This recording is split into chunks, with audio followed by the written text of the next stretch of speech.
Welcome to the PI Podcast, your destination for everything NFL, discussing the latest news and providing in-depth analysis of every NFL game. And now, here are your hosts, Ian and Tesh.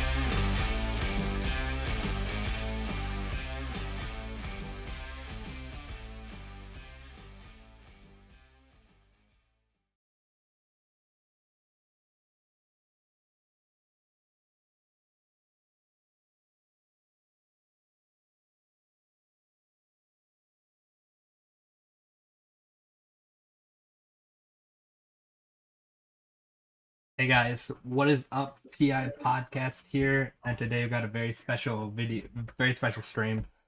We are joined by What's the Checkdown, Chandler and David from What's the Checkdown. They do their own sports podcast on YouTube and Instagram. They post on Instagram a lot. They post on TikTok a lot, so definitely check them out. Descriptions all down there, so definitely. Appreciate you guys having us. I want to say that right off the bat. Really appreciate you guys reaching out and having us on the show. Yeah, 100%. Yeah. So let's start off with, we're gonna probably ask you guys a few questions. Definitely, when did you start getting the idea of doing your own podcast? So I guess I'll start with this because I actually had another podcast before. It was called Thinking Outside the Pylons, where I was interviewing athletes about like certain health, mental health, anything like that, to kind of get understanding. And Dave and I know each other from high school. We played football together, and he was one of the people that I actually reached out to because he was playing at the collegiate level, and I really wanted to focus on collegiate level athletes. And we started talking, and he told me that he was interested in wanting to get into the podcast game too. And it's great to have two people to hold each other accountable. Very important. So I'm like, hey, I need someone to talk to football with. So we've started, and we've been consistent, luckily, every single week. Yeah, that's awesome. That's awesome. David, well, he just said it. You played football? You still play football? No, I'm all done now. I'm actually just doing school and taking a break from football. Like, still kind of in it with the podcast and everything, but like taking a break from like being around football right now. But yeah, planning on coaching in the next few years here. That'd be really, really cool. I might be going back to school for sports broadcasting. I did graduate in game design with my associates. Yeah, definitely thinking about sports broadcasting. Yeah. So I got a question I think at for some you. point. Oh, my bad. Go ahead. Finish. No worries. Yeah, I was just gonna say. I think at some point, Chandler, you wanted to do sports broadcasting. Yeah, right? that's before you left Canada. Yeah, that was kind of like what I want to go to is sports broadcasting, just to change the game. Biggest influence I've ever had in my life. He's hiding behind me. As I'm destroying it, Stuart Scott, this guy right here. I love the way he announced sports. I loved SportsCenter, grew up watching it, and the way he just made sports cool. Kind of influenced me at a young age, so I completely get the sports broadcasting because there's different ways of doing it, and it's a great career, and it's something that people can go into and have a great time doing. Yeah, I've been playing a lot of Madden. Oh, well, even when I was younger, I watched some football. I started watching football in 2011-12, but I always kind of liked the way John Madden really did his broadcasting on live, before he was a coach, even after he was a coach as well. Definitely loved everything he was doing, so it's just really cool. Old school guy, I like it. John Madden, that's a good one. That's how I got into football too. Actually, I think I played like Madden 2002. It was the first one that I played, and I was like, oh man, I'm in love with football. Like I was like I used to be a big Colts fan, and like that's how I got into football. And like I watched them, and I think a few years later they went to the Super Bowl, and I was just hooked after that. Yeah, and dude, his energy, John Madden's energy, is just so. I just loved his energy. He like boom, and everything. His energy is off the charts. I just love watching him and his reactions to everything. For sure. What's up, Antonio? Appreciate you for stopping by. Definitely. When did you guys officially upload your first podcast? Would have been, was it January like 15th time? So Yeah, early something in around there. January, we had to take a break. He had finals and everything for school, so we just took a break for a bit. And then since then, every week, record on Monday, sometimes stream. It just depends on scheduling. Sometimes we don't, but also just try to post it every Wednesday and Thursday, and then TikTok content, Instagram content, all of that. Try to do it throughout the week with different conversations and different topics. Yeah. Definitely my bad, Ian. I think you had a question. No, I was actually going to ask David, playing at a higher level than what most people play, you talk about a talent jump from that kid in high school that was just a beast at sports to the people you see at that college level. Like, what can you say about that kind of a jump on the competitiveness and stuff? Yeah, it's kind of like, I mean, I remember my first year coming in, because I just finished doing what would have been like an all-star type team where we went across the country and played, and like I was like feeling myself. I came in, I was like, oh, I'm about to be RB1, blah blah blah, just really feeling myself, and then yeah, like we get into our first scrimmage where like it's just like the speed difference is probably the biggest difference in terms of like skill level. Like the speed at which like everything else is done, or everything it's done, is just way faster and way like smoother. And so like getting used to the speed was probably the biggest like learning curve. But once you get used to it, it's like it's no different than when you were playing. But yeah, like the talent margin between like the best players and the worst players are like very close, and it's just you've got to be like very dedicated in order to succeed at the next level there. That's awesome. I've joined football I like got into football so late, around 2011, 12. Appreciated Tony for supporting. Definitely we're here with What's Checkdown on our podcast. Definitely collab with them. They're awesome guys. Definitely, but I kind of now I regret not playing football just because I didn't know anything about it. Because thinking about it, I want to play football, but definitely I'm glad that I got into it. Yeah, I mean, it's never too late to get into it. I mean, there's always something to kind of like grasp and like grab onto when you, in terms of like sports in general, actually, there's always something to kind of do to get involved. And like, I don't know, the best coaches and like the best like analysts and the best scouts and stuff never played a lick of football, and they're all really good because they love the game. And like, if you have a love for the game, like that's really all that you need. Yeah. Speaking of sports announcers and stuff, actually my favorite, and I really only remember him on ESPN, was Chris Berman. I just remember listening to the. He's still doing it too, and he's still killing it. I just remember waking up at like 7:00 in the morning for school and hearing the Sports Center top 10 plays, and he would be doing the, and here he goes, what?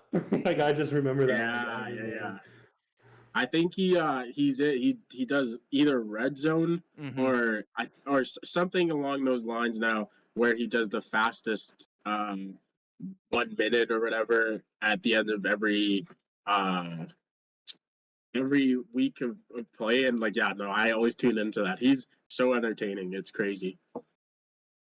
I can't speak on this. I never liked Chris Berman. I'm not gonna lie. Really? Chris Berman. Chris Berman. Hater. This is the reason why. Chris Berman always had that segment on SportsCenter when he was like, "Here's the score to every single game this weekend. I feel like this team's gonna win this," and it was like always so completely wrong. Like there was like they would never go back to it. It was like this week the Panthers are gonna beat the Falcons 34-12, and the Falcons win like 20-17. They just never talk about it. They don't even show his like record or anything throughout the year. So I am the Chris Berman hater. Just enjoy the entertainment channel. Entertaining. See, I feel that way about Mel Kiper. Yes. I just feel like everything he said is completely wrong. Yes. Mel Kiper might be I can't watch sports. I can't watch ESPN anymore. I can't.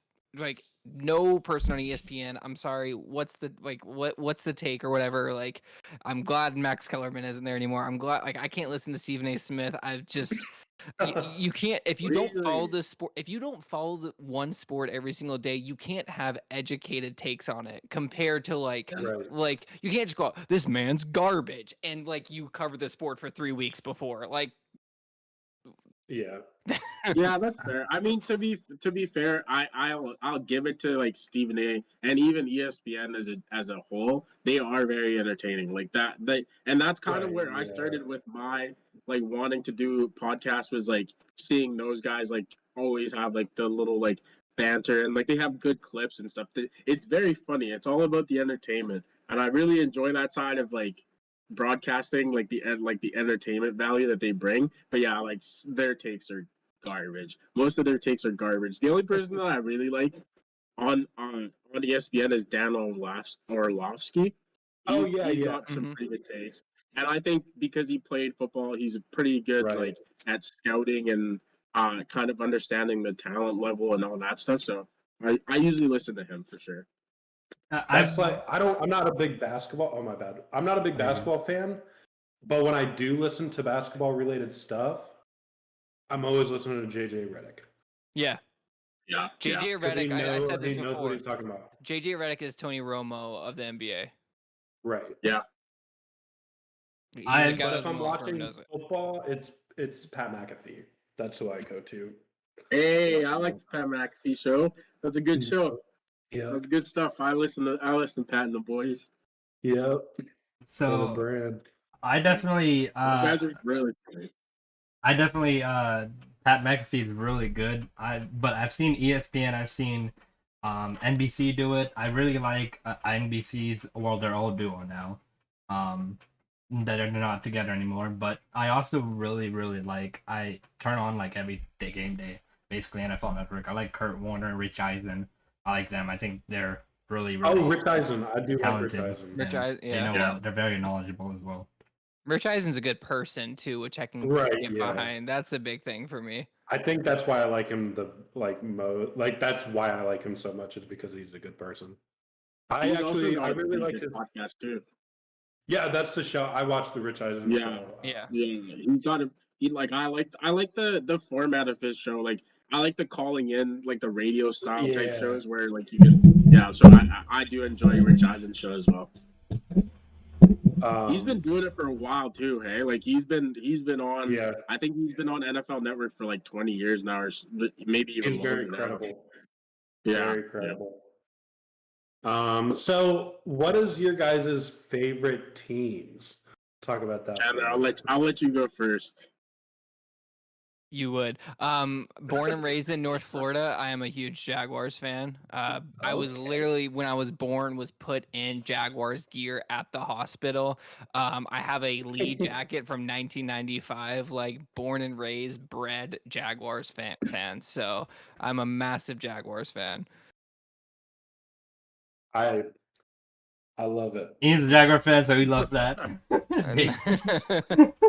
Well, the Jaguars have a lot going for them right now with Trevor Lawrence and everything. David, what's your favorite team?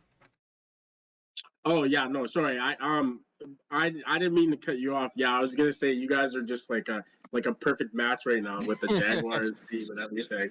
But yeah, my favorite team is the New York Giants. I know we haven't had a great last few years, but we're on the turnaround, and I'm excited for this season for sure.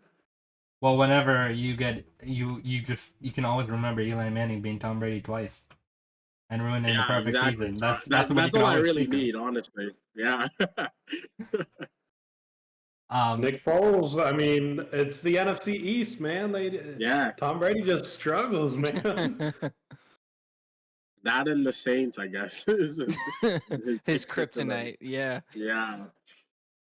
All right, so David, the Giants obviously had 2 first-round picks. They had debatably the best tackle. You could say Ekwonu was. You can say Evan Neal was. And then they also, Thibodeau was projected to be a number 1 or number 2 pick up until the combine. Yeah. Obviously, Trayvon Walker shot up. Aiden Hutchinson was always kind of the number 1 or number 2 guy as well. But what are your thoughts coming into getting Evan Neal, Thibodeau, and also Brian Dabal as a head coach? Yeah, I mean, I think like I said, I really do think like the like the tide's starting to turn for the Giants a little bit. I think like if we can get some stability in the like head coaching room, and like you said, we got these new young draft picks that are projected to be pretty like franchise changing players. And so I like if we can just get a little bit of stability in the front office and then the head coaching room, I honestly am I'm very excited for where we can go from here. And like we were talking about Daniel Jones earlier, and I just feel like he's going to get to progress now, having Brian Dable in like as his coach, kind of having seen him work with Josh Allen and seeing what happened there. Chandler does not believe that Brian Dable made Josh Allen better, but I believe he's a big part of that. So I think if you can kind of get that same treatment with Daniel Jones, it could look pretty good for us. Like they are Daniel Jones to me is a very poor man's Josh Allen right now. So if we can get him a little bit more. He moves around well. He's athletic. He doesn't have an arm. He does not have an arm like Josh Allen. I know that much, but he's got a decent arm. So if we can get him, kind of progressing more towards that range, then the sky's the limit for us. I mean, even if let's just say Daniel Jones is not the guy. I mean, at least you have an offensive-minded head coach in the next year's draft that can look at the talent and say, okay, well, I know what I can do with that guy there. We need to draft him. So, I mean, I wouldn't have trusted that with, man, now I can't even remember his name. Joe Judge? Judge, yeah. I wouldn't have trusted Joe Judge to make a decision like that. No, I mean, yeah, like, here's the thing, yeah, like, if you want to build a good franchise, you got to set the foundation. Like, foundation has to be solid, and right now it seems like the foundation is starting to get set, and it's seeming to be decently solid. So you can trust the guys in the front office. Like their GM was with the Bills, and he's made some very good moves, especially when he was with the Bills. And so I can see it being the same with the Giants. Like I trust that front office more than I did the previous front office, because in the tail end of that regime, like it was just garbage. There was so many bad picks, so many bad moves that they were making. Like Daniel Jones, still yet to be proven to be a good move, was that previous regime's pick. Yeah. And so like we're still wondering like if he's any good, and I think he's going into his 4th year now. So like it's just I trust these new guys more than I did the past. The Bills' offense was really, really explosive with Brian Dabal, and now bringing it to the Giants, I see why you're so excited, because he's a good offensive coordinator. Don't get me wrong. And Daniel Jones, he has some talent with him. He can run pretty well. When he needs to, he has the agility. He can make some good he throws. Needs to. He needs to. Well, hopefully with Evan Neal, he doesn't have to. One direction at least. You're right. He'll have to roll out right, but his left side is gonna be fine. Yeah, and this year is the prove it year for Daniel Jones. And one thing that really makes a quarterback is their development. And I'm going to give an example with Marcus Mariota. I've said it with a lot of podcasts, but Marcus Mariota is a perfect example of how QB should not develop. Because Marcus Mariota, within his years with Tennessee, when he was starting, he couldn't develop as a quarterback. He couldn't get the QB attire down. He couldn't get the QB, I don't know what you call it, the QB mentality down to lead a team. And that's why they got rid of him. But Daniel Jones, he has the chance to prove himself. He has a chance to prove he can lead this team. And he still has Saquon Barkley with him. And he has a young defense and growing. So definitely, he has all the opportunity. Yeah, one thing about so I was a big Oregon fan when Marcus Mariota was there, and I like was so crushed when he came into the league and it just like didn't pan out. But I genuinely think Marcus Mariota is a very good quarterback. Like I think he just again there are situations where it just depends on who your coaching staff is and and what kind of scheme they're running. And if you're able to grasp that offense, especially at quarterback, if you're able to grasp that offense well enough that they trust you to make decisions and they trust you to give you more on your plate, like it'll be worlds better than if they're just holding you back and kind of too scared to let you do certain things. And I think that's where Marcus Mariota kind of suffered when he was in Tennessee, is that just like there was no trust for him, and like they had Ryan Tannehill like breathing down his neck the whole time. And I think he's gonna have some competition again, but I genuinely think he is a quarterback that could be kind of a he could be a QB1 type guy. Like he's very much has all the physical attributes to do it. I just think it's a mental thing, and I could see it being pretty good for him this year. I think Marcus Mariota is gonna shock a lot of people this year. I just think he's learned a lot under Marcus Mariota. Marcus Mariota will be kind of. It's going to be interesting because he might play well. He might be catching up to the game, but who's going to be catching the football for him? Yeah. I mean, Kyle Pitts can only do so much. Yeah, Jake London can only do so much. Yeah, and you're going to put all your like eggs into a rookie and a sophomore playing compared to, I mean, Calvin Ridley would have been great. Justice for Calvin Ridley. But yeah, justice for Calvin Ridley. That's a running joke on our podcast. And then Deshawn Watson, not even. Justice for Calvin Ridley. Don't worry, I will absolutely destroy the Cleveland Clowns and how much I hate the organization. I will tell you right now. Okay, so we talked about the Giants a little bit. Now it's time to talk about the Jaggies. A little bit of Jaggy talk over here. All right, so back-to-back number one picks. The year before wasn't pleasant either. However, Gardner Minshew gave a little bit of a spark. We won 6 games. What are your thoughts coming into this season with Doug Peterson leading, as well as Trevor Lawrence, Trayvon Walker, Travis Etienne coming back, Christian Kirk, all that?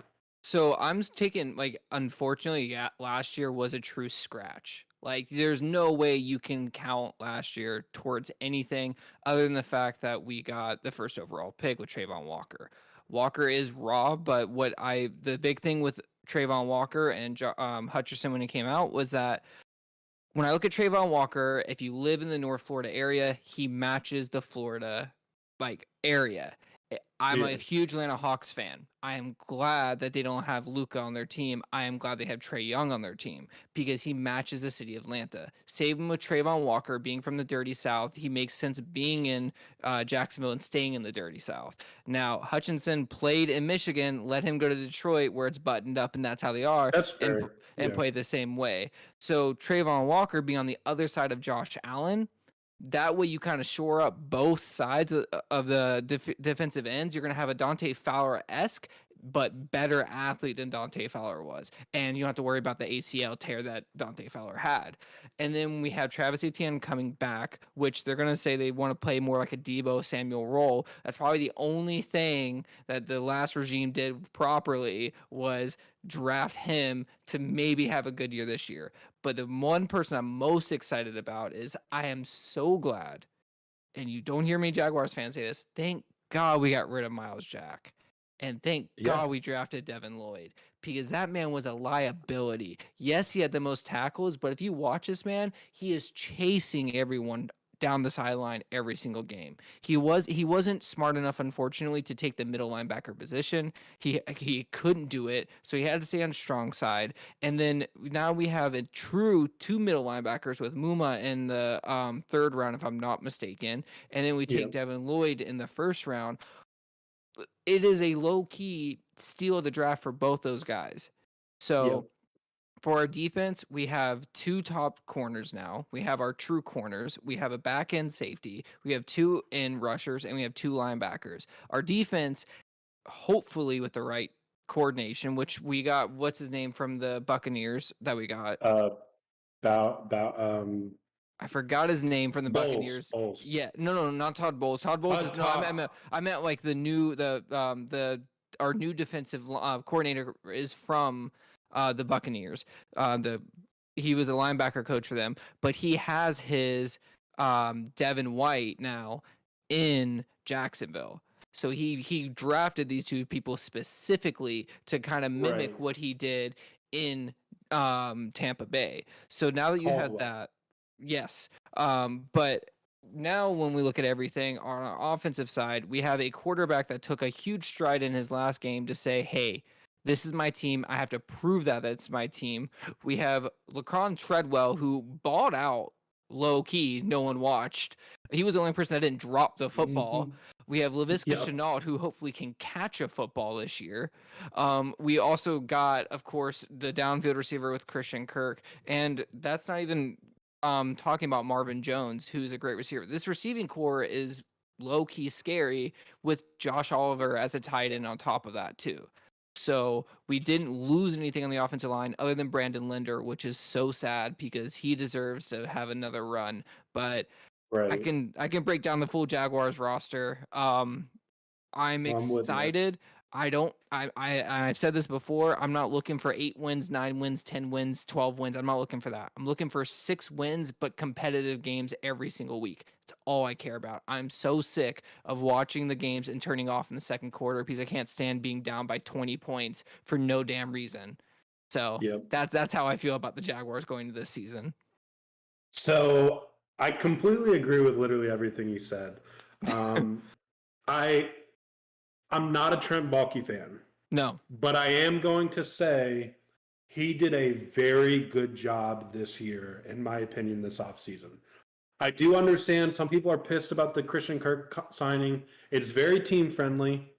And not only that, he got everything we could have possibly needed for Trevor Lawrence that he could get because those were the only guys he was able to get. And he had to throw bags at them, but who cares? Like, when it comes to year 2 and year 3 Trevor Lawrence, if we want to know if he can be the guy for the future, you got to give him everything you possibly can.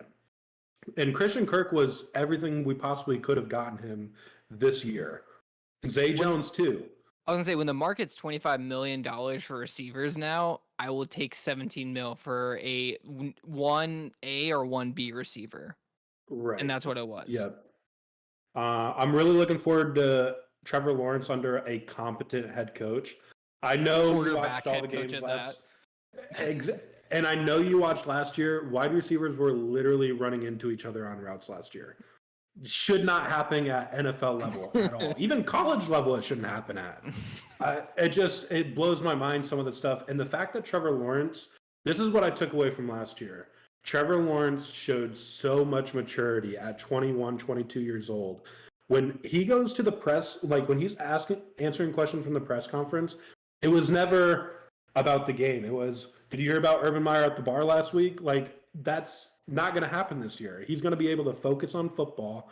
And even the team's going to focus. Like Laviska, I think he's going to get the drops figured out. And if he can, Etienne and Laviska running routes shallow and breaking cornerbacks' tackles, like they really have a chance to be a dominant duo at their respective positions. Laviska is a poor man Deebo Samuel. Yeah. One thing to say about, like, just in general, especially on losing teams, one thing I find is that, like, when you're losing and you're expected to still go out there and, like, play at your very best and, like, you know that, like, all the distractions around your team that are happening, it's very hard for you to say, oh, well, I'm going to go run this route, take a hit and catch the ball and take this giant hit for a team that might not be, that definitely won't be the same next year, that isn't going to do very well this year. Like, there's no point in, so, like, just for the whole Laviska Shenault not being able to catch balls and stuff, I think that's honestly that'll get figured out this year, and I could see him having a pretty good season this year. Like just like a sleeper type pick and for any fantasy people out there, that's a pretty decent pick to like sneak in there on your roster. Because yeah, I feel like again like just having been around football, knowing the type of people that play football and like knowing the type of mentalities that go into, especially on a losing team. Like if you're losing, there's no like you just kind of like what's the point? Like I'm just here to get the bag. Like my some of my friends play professional right now, and like and some of them are on very bad teams, and all they tell me is I'm just here to get the bag. I'm just here to get my paycheck, and go home, and that's it. And you play well enough to get your paycheck, and that's pretty much all you have to do, and to stay on the team in order for the next wave of people to come in, so you can maybe possibly compete for a championship or for whatever. So like just all those things are very situational in my opinion. Like the drop passes. Like even Jamar Chase last year was quote unquote not able to catch the ball, and then like you see what he did in the regular season. So yeah, it's just I so when we did our podcast, when we talked about the AFC South, I really want to get under Chandler's skin. So I was just crapping on the Jaguars, but I do think they actually have a very good team. Like I do. I won't say it on our podcast. Clip I'll it. say it on No, your I'm podcast. stealing this. Well, Send not this to saying- me right now so I can post this. Because this man straight up went onto our podcast and said, "Yeah, Jaguars are going to be fourth in divisions. I have faith in Davis Mills and the Texans. They are going to ball out. The really Jaguars wanted are in to rub it fourth. in. The I Texans really are in wanted to rub it third." And you know what? I took his dang Giants. This is a little sneak preview for the Oh. podcast coming out this week. They are fourth place in that division. 100% Giants are coming in last in the NFC East. Trevor Lawrence. My picks are a little delusional. You good? No, sorry, continue. Oh, you're good. Trevor Lawrence, I think he's not gonna have that much of a distraction this year like he did last year. Like Ian was saying, Urban Meyer was such a huge distraction for that team. And yet they still fought. In some games. That Bills game, what an amazing example of how that team fought, even with all the circumstances around them. Kind of like the Raiders. But also, Trevor Lawrence, I think he can throw the ball well. I think he's going to be really good in the future. I think he's going to be really good this year. I think he's probably the best quarterback out of the rookies. I think Justin Fields is the best quarterback out of the draft, but he still needs to work with his team in general. But the Jaguars, they have the receivers around them now, even though they did sign Christian Kirk for $72 million, which is kind of crazy, but they did sign him, so they have them there. And on defense, they got Foyce Oluokun from the Falcons, who we can afford. I'm going to miss him. I really like Foyce Oluokun. That's what I'm saying. Is like we made our linebacker core like is different. Fast. It is very just fast. So you know, he is very fast. So it's kind of like a Devin Bush type deal where like you can he plays both our sideline to sideline. That's everything you want in a linebacker is someone who will play sideline to sideline and can like if you want can cover as well. That's just crazy. That's exactly what you need. And so like I said, I do like the bust Chandler's balls a little bit and kind of mess with them, but like I do think the Jaguars will be pretty good this year. And I truly believe in Trevor Lawrence. I do think he was the first pick for a reason. That was a really good pick. He's always been a winner. He won in college and he won in high school, and so I like once you get used to that winning mentality, you know exactly what it takes. Winning at each level is kind of the exact same thing. You need to work hard and you need to put it you need to build a good team. And I think I'll admit it for Chandler, the Jaguars will be good this year. I don't know if they're winning their division, but they'll be good this year. That's for sure. So I personally don't think they win the division. No. However, I'm like Chandler. I have to see competitive football every week. I don't care what the record is at the end of the year. I do want 6. 6 is my magic number too. Yeah. But I have to see competitive football. And last year, I seen 3 games where we played somewhat competitive football. Well, actually only 2. And that was against the Colts in the last game of the season and against the Bills. That was even competitive. We actually came out to play. Our offense was not good against the Bills. However, our defense came and locked up Josh Allen. And granted, they had 2 offensive linemen that would hurt, but I need to see games like that every year, or every game. I don't care. We could lose by 20, but if we're coming out and playing football, meaningful football every game, I will be ecstatic with the way that this season goes. I completely agree with that. 100%. So the Jaguars are my second team, and then when I started getting into football, I went to so many Jaguars games because some people I know from my church, they had season passes and stuff like that. So I went to almost every single game they went to on Sundays. So I got very, very into Jacksonville Jaguars football, and I just seen them play. And they told me right when I won my first game they're gonna be bad. But now what I see, especially the AFC Championship run they had, even with Blake Bortles, that was crazy run. It's awesome to see. And now with Trevor Lawrence, I think they have all the pieces there that they need. Like, I think they drafted well. They have the pieces on defense now. This team, I'm not saying is going to make the playoffs because definitely they still have some time to work out some things. But definitely next year or even the year after, they could definitely be a potential playoff team. I still think the Colts are going to win this year without a doubt. I think they're too stacked. And I think the Titans have regressed a little. Agree. So, yeah. I don't like Matt Ryan's slander. I'm not a Falcons fan, but Matt Ryan, to me, was the perfect quarterback they could. Jimmy Garoppolo wouldn't have been a perfect quarterback for them. Matt Ryan is the perfect quarterback to try to push a roster that they have to the playoffs. And I don't think the Titans are going to be that great this year. I think they're going to be okay, but there's no telling if Derrick Henry is going to play a full season again. The Colts still have Jonathan Taylor. They still have the best offensive line in football. They have a stacked defense that's kind of underrated.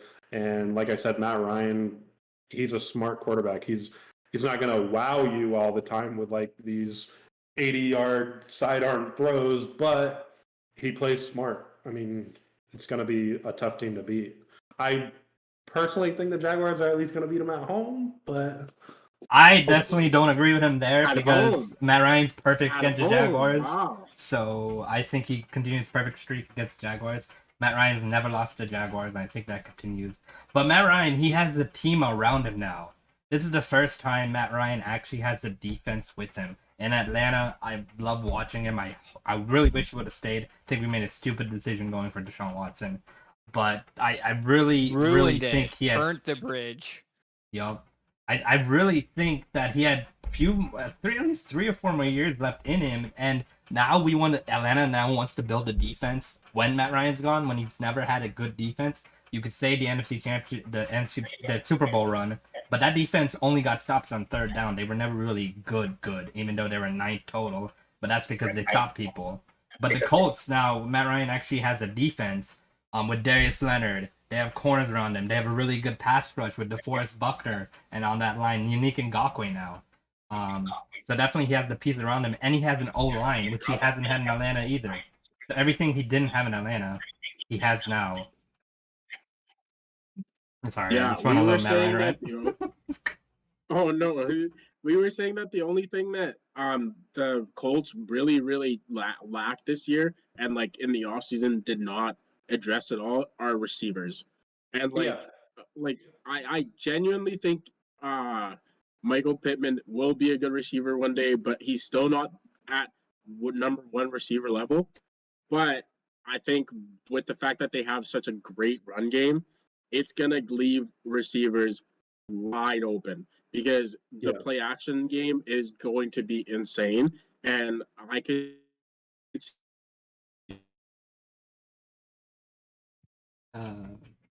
Dave, you're having some internet issues, just so you know. I will add on to that, though. I'm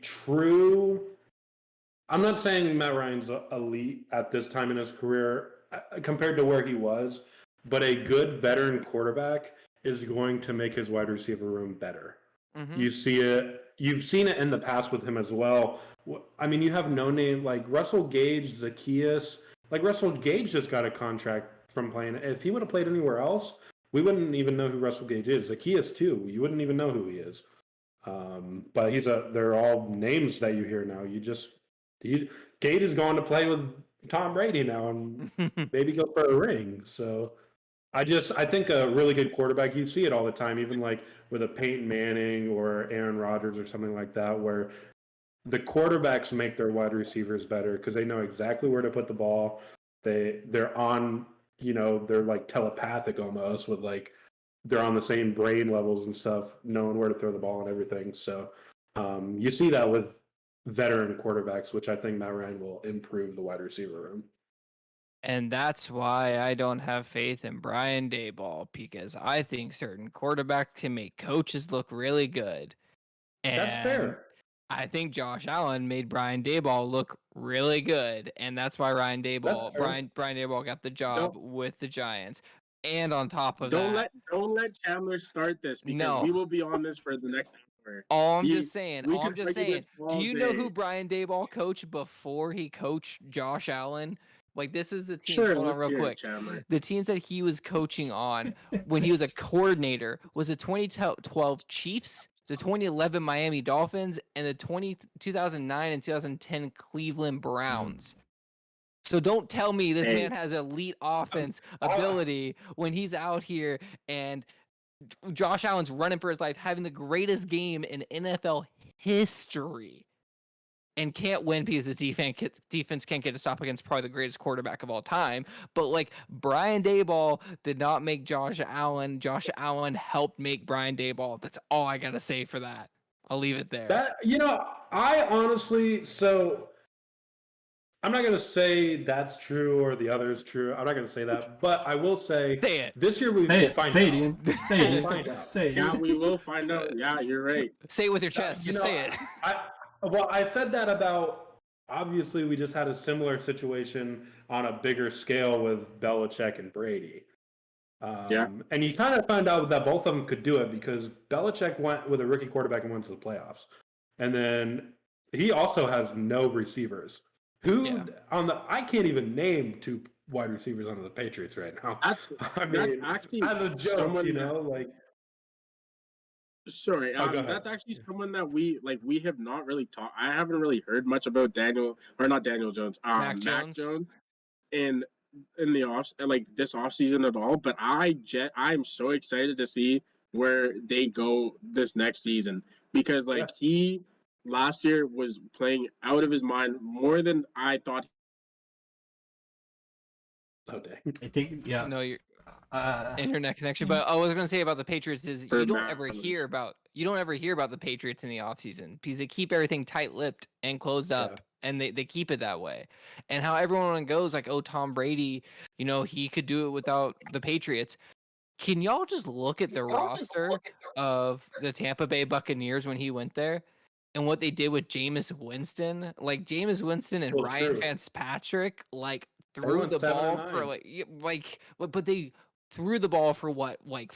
He had 35 touchdowns. He led the league in touchdowns and interceptions that year for Jameis Winston. If he had LASIK, they wouldn't even need Tom Brady down there. So I don't know why. I get Tom Brady. Tom Brady is a great quarterback, but he played with the greatest coach, and then he goes to a team that was just missing one player. The best defense in the league, was by far the best receiving core in the league at the time, and a run game. And yes, people go to teams because of Tom Brady. They do, but we gotta give respect to Bill Belichick, and Mac Jones is probably gonna be really good this year. They just keep tight-lipped about it. I'm really excited to see you only hear the bad things. You only heard of J.C. Jackson leaving and Kyle Van Noy. Those were the only two names you heard this offseason from the Patriots. I'm really excited to see Mac Jones. I think he's only gonna get better and better. And he was such in a perfect system. I think if any of these quarterbacks were in Bill Belichick's system, I think they'd excel. Maybe not Justin Fields or Zach Wilson, but I know Zach Wilson started to get way better at the second half of the season. But Mac Jones is in a perfect situation, and he looked really good last year. I mean, he made throws that rookie quarterbacks don't usually make. And in his second year, they have, I guess they traded for Devontae Parker. He's gonna be, I think he's gonna be decent. But I think Mac Jones is gonna excel, and Bill Belichick knows what he's doing. He knows how to draft. He knows how to build his defense up. He let go of J.C. Jackson, his best corner. You know why? Because I think he has an idea of where he wants to go with his defense. So I think that team's just gonna mesh together. Trust Bill Belichick. Always trust Bill Belichick. If he cuts someone, there's a good reason why he cut that person. And so and they don't like to pay people, which is fair enough. Like I mean, like obviously everyone wants to get the bag and like go get your bag if you want to, but if you want to win championships, I would take the pay cut and stay on the Patriots. But yeah, I trust Bill Belichick more than any other coach in the NFL. Go ahead. Just real quick, it's funny to piggyback off of that. Is people always make the argument of like players go get your money, go get your money, go get your money. Tom Brady didn't get his money for 20 years. Yep. And he got 6. How many rings did he get because of it? Yep. Right. So, is it getting your money or is it getting championships? 6 rings will get you some money. I'll tell you that right now. 6 rings and a couple of MVPs. It'll get you about $35 million when you retire to go talk about football. Yeah. Yep. True. And your own clothing brand. You know, yeah. I mean, TB12 is the biggest brand on the market now. I think right now. Sorry, just real quick. I think right now is the most like interesting time because players don't need to get the big contract in order to make big money because you can start your own brand. You can like people will want to be associated with that brand if you play well enough and if you start winning championships. You don't need to go for the bag in the NFL alone. You can create a brand just like Tom Brady did and just like a bunch of people are doing right now, and they're excelling. So, I don't know. As a fan, it's really fun to see that kind of start to happen a little bit.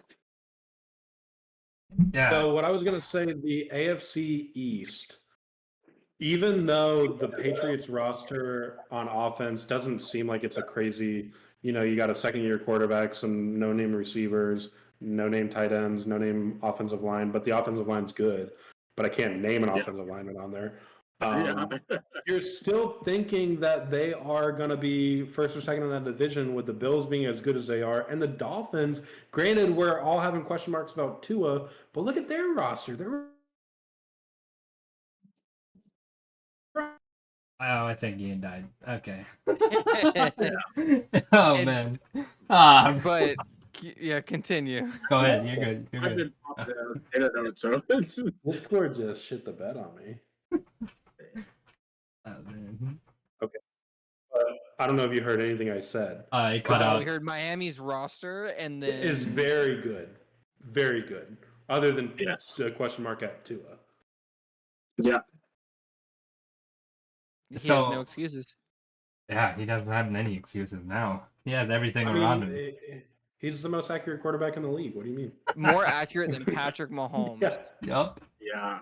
I will never listen to Tyreek Hill's takes ever again in my life. Stephen there's a rumor. Smith rated take.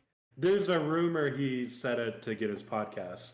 Oh yeah, there is. 100%. Oh yeah. Oh, don't worry. I 100%, listen to PFT every morning. Don't worry. Trust me. I hear all about that and about everything like that. It's great for ratings. You say something outlandish like that, great for ratings. Yeah, is it? My man who's a top 5 receiver in the NFL only got 50,000 views on YouTube. Yeah. Even Patrick Mahomes said it. He was like, yeah, Tyreek probably said that for his podcast. Yeah. I saw him at Miami. He seemed fine. I haven't talked to him since. I'll probably never talk to him again. It's crazy. Oh, you're good. Go ahead. You're good. Well, no, I was just gonna say, it's gonna be real interesting to see how both Patrick Mahomes and Tyreek Hill like play without each other, and who kind of one ups the other and sets the stand or the tone for who was helping who. And I'm leaning towards Patrick Mahomes, but we'll see. Yeah. Well, Tyreek Hill was a returner before he met Patrick Mahomes, true. so it's like Who knows? To play with that level of quarterback too, I mean, we obviously did it for his podcast. I mean, you got Patrick Mahomes who can throw off his like falling down on his side, throw a perfect ball, and you got Tua who's still developing. I mean, that's definitely we haven't played not with the yet. case. Exactly. Yeah, I you think don't have they've double only- team corner. Yeah, I think they've only been running skellies right now. So I like just like you have one-on-ones and like just regular shell defenses. So there's no way for you to tell how accurate he's gonna be when someone's right in his face and he's having to throw off balance and all that other stuff. Like it's not gonna be perfect. So Yeah. it's gonna be very interesting to see Tyreek have to eat those words the Yeah. first like 5 games. Not even that first 3 games. He got mad because he only got targeted 152 times. He got targeted 152 times because they actually had drives. I said this before, is like, how many drives is Tua going to break down? How many 3 and outs are they going to have? Because Tua missed Tyreek Hill on a deep ball or missed a slant to Jalen Waddle. Like, he's not going to get as many targets, or he'll get the same, but he's going to be beyond force fed compared to in the Chiefs. It was easy. Like, cool, you might get a 0 ball, you might get a screen every single drive, but you're not getting that 70-yard bomb that literally Patrick Mahomes is waiting for, running a damn track marathon meet in the background or backfield and just bomb it with ease to you wide open down the field. You've seen it so much. Staying in the AFC East, the football players have this podcast, and Garrett Wilson was on it, the new Jets wide receiver. And they were talking to him about the wide receiver. He was talking about the wide receiver dinner, and he was so excited for it. I just thought it was very funny because they told him they were going to run up the bill to $75K, and Garrett Wilson was just in there like, "Oh, I thought it was going to be fun. I can't pay for $75,000." Just thought that was just awesome just to see. The payment hazing. The hazing dinner is always the best to see for all the rookies and new players that come in. So actually, I want to ask you, in college, what was the hazing like as a newbie?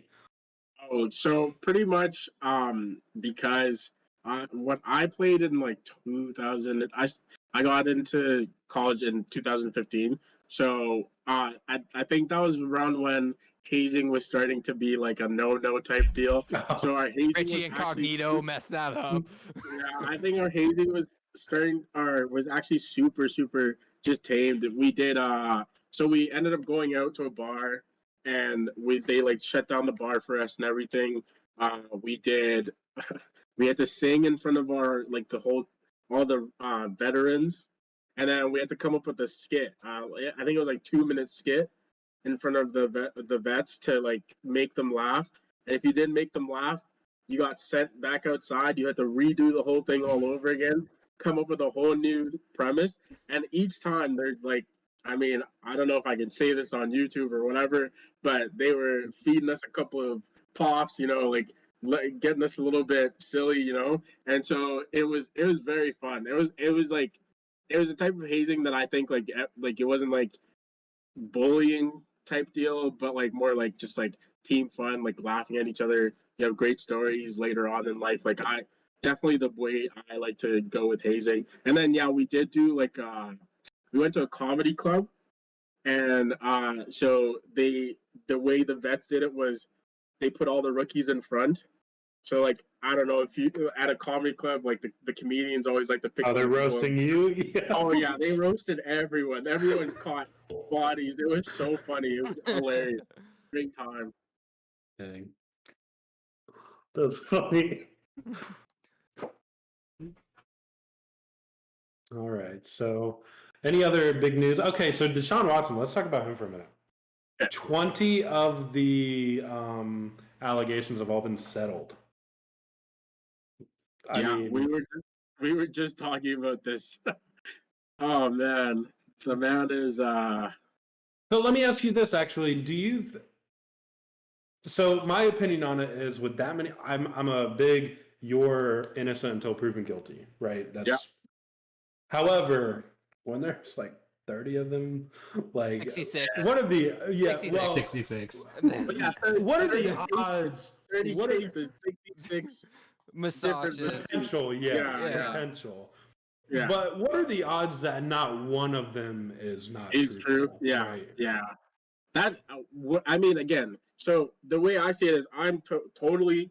At the start, I was like, this has got to be some kind of thing with the Texans where they're trying to kind of drop his his trade value like substantially, so he can't go anywhere and blah blah blah. So I had that in the back of my mind when this all first started, and then it was 10 cases, and then it was 20 cases, and then 24, and then it was like, oh well, he had 66 different masseuse come to massage him outside of the team, which I know for a fact, even on a college team, you have trainers that will give you are designated to give you massages. You can go to the physiotherapy and they'll give you massages for free.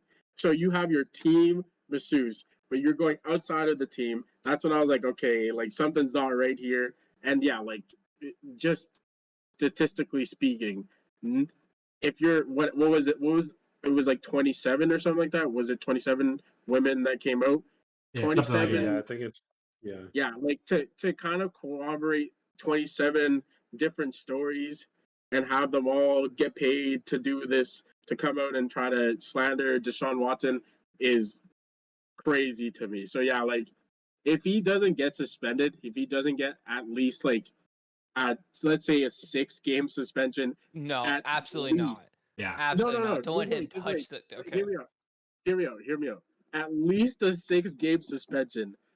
And Calvin Ridley is out for the whole year. That's literally what I was about to say. Yeah, I was about to say I that. would not understand anything because Calvin Ridley gambled when he wasn't on the team.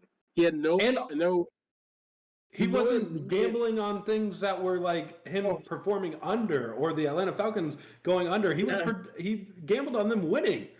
Yeah, see, as someone who does gamble and as someone who that just is crazy to me because the NFL partners with gambling websites and they're like, but our players cannot gamble. But they partner with masseuses now too. Yeah. You know that? The NFL is just like it's so wishy-washy. Yeah. So okay, I'm gonna give you just so you know, now that the 2 new women have come out and talked about this, there can actually be another criminal complaint by one of the ones because she came out of nowhere. It was not included in the first 10 criminal cases, so that can completely change this for Deshaun Watson again. On top of that, the Houston Texans, everyone's argument was like Houston Texans are just trying to get rid of Deshaun Watson. They're sick of him. They just want to get him traded. The Houston Texans have been added to the lawsuit as defendants. Yep. So as soon as that happens, that's completely out the window. This was not the Houston Texans. The Houston Texans head of security was writing up NDAs for Deshaun Watson to take to these masseuses to tell them to write so that they wouldn't say anything. So you can't even at this point say he didn't do it. He obviously got into these room with these women. Right there is weird. Number 2, at the same time, these women felt uncomfortable. Even if nothing did happen, they felt uncomfortable enough. And the fact that he settled 20 of them proves guilt no matter what. He proves that he did something wrong. Yeah. So as the NFL, you can't say that this man is completely innocent. We can let him play. So the argument that now his Rusty Hardin, his lawyer, is going to have to come out and say is that the NFL didn't care about Jerry Jones. They didn't care about Robert Kraft. They didn't care about Haslam, ironically, the owner of the Browns, when they did and they don't care about Dan Snyder. So that's what they have to say. Yeah. But at the same time, it's like, well, Deshaun Watson did some messed up crap no matter what he did. He cannot go out there and willingly go out in the first play of this season and play a snap. I'm sorry. Like, absolutely not. And let's reward this man with $230 million fully guaranteed. Worst trade in NFL history. No matter what, if he goes to win a Super Bowl, will 100% be the worst trade in NFL history. Applaud the Texans for what they did. 100% applaud the Texans for what they did in this situation. Yep, I agree. I agree. And if I was the commissioner, in my opinion, the minimum should be 2 years. Ooh, And Trevor the Bauer. reason, my big thing with it is the Browns did his contract to where if he does get suspended next year, it doesn't hurt him. $1 million. And you should also fine the Browns for doing that shit. Mm-hmm. Yeah. That's shady. Yeah. And Sorry, I'll let you talk. the fact that the NFL, it's come to this point where there's so many allegations, there's so many people coming out, so many women coming out, and the NFL is gonna be like, oh, and we just heard today 20 of this cases have been settled. What I mean, if the NFL doesn't suspend him for a year at least, I mean that just shows how bad the NFLPA is at these suspensions and like looking at players and being a bad representation for the National Football League, because you can't go out there and have basically Deshawn Watson doing whatever he's doing in massage parlors, and then have someone who's gambling on an app that you yourself partnered with, and somehow suspend him for a whole year, and then let this guy, the massage parlor guy, only have 6 games or a year, however you want to do it. I don't care. That is just plain wrong. And the fact that the Cleveland Browns even gave him $230 million, I know they can get out of it, but to the fact that they had a franchise quarterback in there with him and they gave up on him, even though though his arm was so injured he could barely throw the ball, and right away gave up on him to someone that has these allegations. You just have to call out the NFLPA right now. Like, how is this already a decision you have to think about? It should already been done with. You should suspend it for a year or two already. How is this something you have to think about? What's crazy to me is that so the NFL right now has so many like legal cases that are just like, so the Commanders have some issues, the Raiders have issues, the Browns have issues, and also just a quick point: the Browns are on almost all the worst. Like, if you make a list of the top 10 worst blah in the NFL, the Browns always end up on that list. They're on the top 10 worst trades of all time, or worst signings of all time. And it's just crazy to me that the Browns continue to make such poor decisions. And I understand that they want to win, but like, this decision was so poor in my eyes that there was no way the thought process was that, like, oh well, he might be innocent, and they said they did their investigation, their own investigation, and clearly you didn't, because it's not going your way. And Deshaun he is going to get suspended. There's no doubt about it. The way and the length of how of the suspension will tell everyone in the world how the NFL feels about these kind of cases. It's like domestic violence, not domestic violence, but like that, like some things in that realm. Right. Sexual misconduct. Yes, misconduct, sexual misconduct versus gambling, which they fully support. And for me, the thing that really, really pisses me off about this is that the NFL, they have alcohol sponsorships, and they have alcohol partnerships. So if anyone is allowed to drink, but you gamble on a game that you're not even on the team, and you get a whole year, and you willingly admitted that you did this. You gave no struggles. You were very cooperative, and you get a whole year. It, to me, is just crazy. And if they don't suspend Deshaun for at least more than that, the year that Calvin Ridley got, we'll see how the NFL really deals with their issues, and it's just going to keep happening, in my opinion. You can even hit a woman and get suspended 6 games, not even a full year. Yeah, and then Kareem Hunt, for example, he's back in the league. That was a thing that happened, and he's right back in the league on the Browns, coincidentally. I think people need to start questioning where the priorities are. Sorry, go ahead. Yeah, No, you're good. You're good. You're good. I'm just gonna say inspire change. Yeah. Exactly. And violence. Yeah, and racism. Yeah, Yeah. as Aaron Donald chokes a dude out, and the violence. Yeah. The Dumpkin You know, suit as, kicking people. as Colin Kaepernick is peacefully protesting on the sideline. Let's blackball him for 5 years. But the guy Mhm. that sexually misconduct 60 women personally, or 30 women, 24 women, 26 women personally, nah, he's good. Nah, what? Yeah. $230 million. You go, kiddo. Checks out. Yeah. Yeah. The Yeah. amount Seems is clean. insane. The Like- amount, like to making the most paid NFL quarterback of all time is disgusting. And okay, so I do not think Baker Mayfield's elite. I think he can be. I don't either. I think I'll with the agree right with that. coaching and in a good system, I think he has potential to be. He's a Brown near that starting level. quarterback this year. What do you mean? Well, here's my thing. Baker Mayfield played injured, shouldn't have done it. Similar situation a couple years ago, Gardner Minshew shouldn't have played injured. He should have came out, man, I got messed up hand, I can't play. Baker Mayfield should have done the same thing, especially when he's going into like that contract year type area of his life. But the Browns, you finally get a quarterback that can win you a couple games, finally make the playoffs after 20 years. It doesn't look good that that's how you repay him.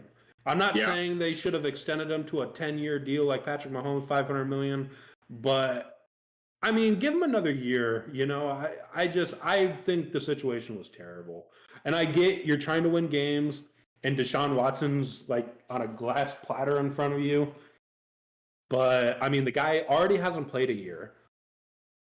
He's facing all these legal issues. It just was a terrible decision. He came Well, you're off an right. injury too.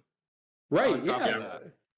He was injured, then sat a year, and then I don't know. I mean, there's a potential this guy doesn't play for 2 years, and you're paying him $230 million guaranteed. Yeah. Exactly. And I don't understand Baker Mayfield. He's good enough to be able to start. I mean, I'm not saying that he's gonna be amazing and the best passer you've ever had. But to not give him in a Browns case, yeah. But to have him to give up on him completely after he injured his shoulder, I don't know what the Browns are doing. This is their best quarterback they had in like 100 years. I'm over exaggerating, I know. But this is the best quarterback they had in over 100 years, and they were just going to throw him to the corner. And even the fans, they win with so much losses and so much losing throughout their whole year as a Browns fan, and they still want to hate on Baker Mayfield and get him out of there. I just don't understand that.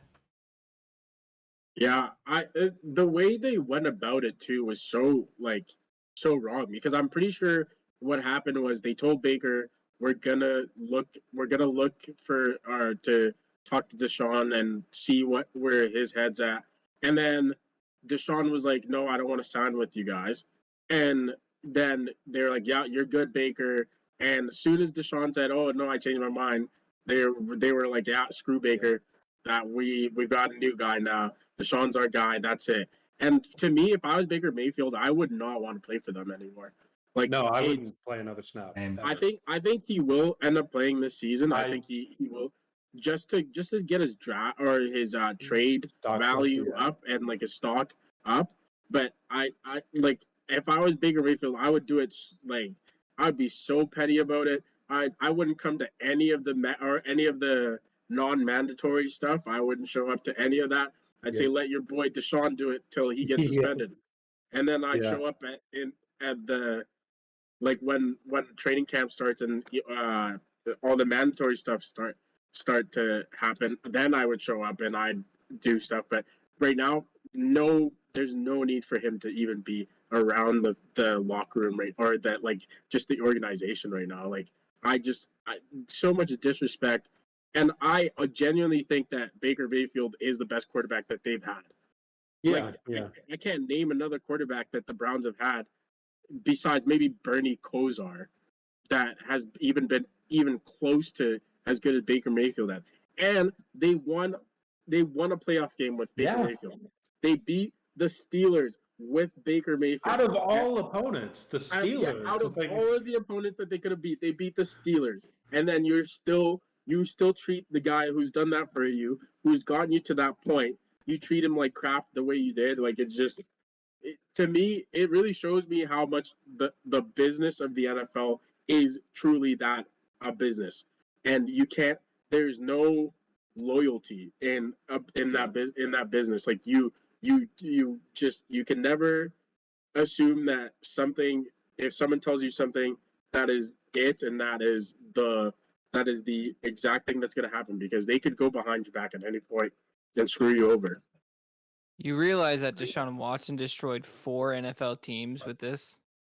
So the Yep. Browns are destroyed because he's going to get suspended. They've screwed up their starting quarterback. The Panthers have no idea who's starting for their team whatsoever. The Falcons had to trade Matt Ryan because of how pissed off Matt Ryan was. And the Dolphins fired their head coach because of this, said, okay, we don't want you anymore. And he said, okay, lawsuit, because you met with Tom Brady and colluded with him, so you wanted him on your team. He destroyed 4 teams. Number 4 is apparently the perfect number for him. Yeah. He had to one up Michael Jordan and get to 24th case, obviously. But yeah, I mean, just maybe Calvin Ridley should have played baseball like Michael Jordan did for a couple years to avoid suspension. Yeah, I agree. That's a really funny take you just had there. Like, The fact that it's taken this long kind of still pisses me off. The fact that it's taken this long to do anything to Deshaun Watson, yet as soon, like a month after, like Roger Dell found out Calvin Ridley did it, here's the letter, suspended. And that's go to Roger Dell's priorities and the NFLPA's priorities. I give kudos to the Falcons for not trading Calvin Ridley and being honest with teams, saying like, hey, we can't trade him. He's going to get suspended, and we don't want to do that to you in good faith, because they did do that, but during the entire draft process. Right. Yep. I did. And I'm just excited because next year, even if who knows if Calvin Ridley's still going to be team. I'm assuming he is. But look at the local roster next year, the offensive roster at least. Kyle Pitts, Calvin Ridley, Drake London, Desmond Ridder, who's in his second year. So definitely just something to be excited about. Cordero Patterson as well. Yeah, can't forget him. He might be deteriorated by then. Whoa. Hey, I'm not gonna bad talk Cordell Patterson because that man saved my fantasy season. Hey, Cordell Patterson is great. He's great, but the way he plays football is just like Deebo Samuel, and there's a reason why the 49ers won't pay Deebo Samuel. It's the reason why the Ravens want to pay Lamar Jackson, but not as much as Lamar wants. Is that when you play that kind of football, you can't be relied upon. Hence why Baker Mayfield is out of Cleveland and what happened to him.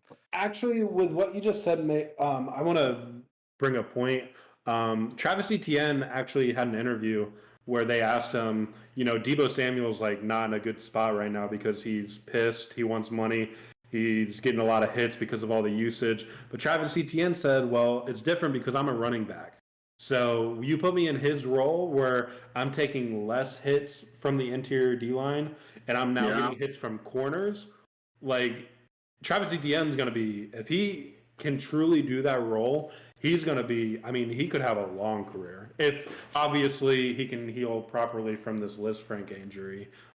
We don't know. We really don't know what's going to happen. It is a blessing in disguise that Travis Etienne did not get to play for the Jacksonville Jaguars last year 100%. with Urban Meyer.